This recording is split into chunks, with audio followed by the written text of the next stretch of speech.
UN Women believe to be among the major problems for the slow progress we are making on women's empowerment globally?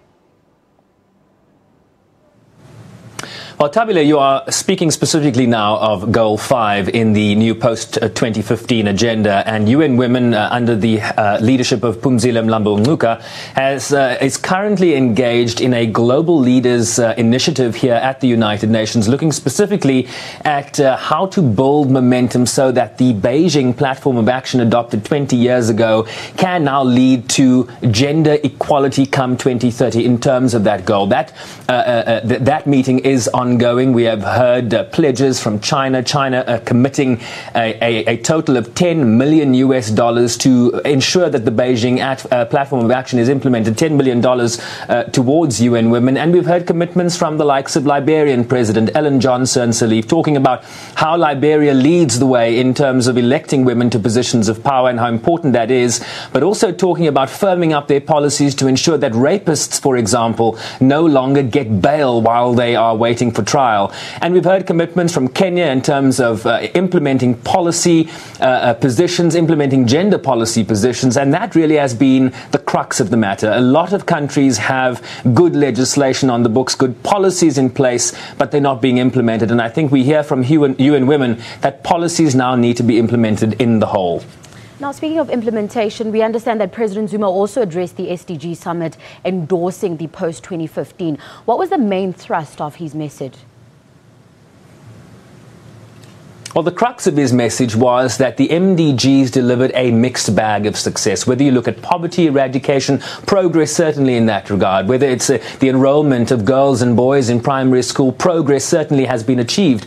But there are areas where progress hasn't been that great. On sanitation, be it in South Africa or the rest of the continent, sanitation remains one of the big issues. In terms, as he mentioned in that package by Mzwandile Mbeje, looking specifically at the ODA, the Official Development Assistance initiatives around the world, what developed countries have committed to development assistance, 0.7% of GDP.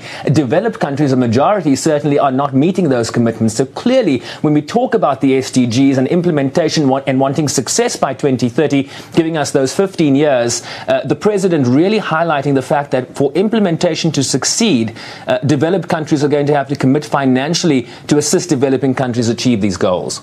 Sherwin, can you just take us through some of the activities that will be taking place tomorrow? Well, tomorrow is D-Day for UNGA. 70 years on. I mean, essentially, we have an annual debate here at the United Nations, and this will be the kickoff of the Heads of State segment of the 70th session of the General Assembly. President Zuma will again take to the podium, as will all the leaders, among them Brazil's President Dilma Rousseff. President Obama will arrive in town later today.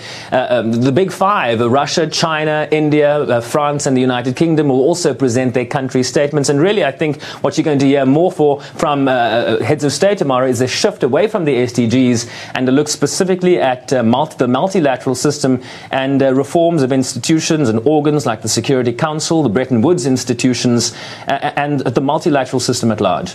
We'll have to leave it there. Thanks for the update, Sherwin. That was our correspondent at the UN, Sherwin Bryce-Pease, joining us live from New York.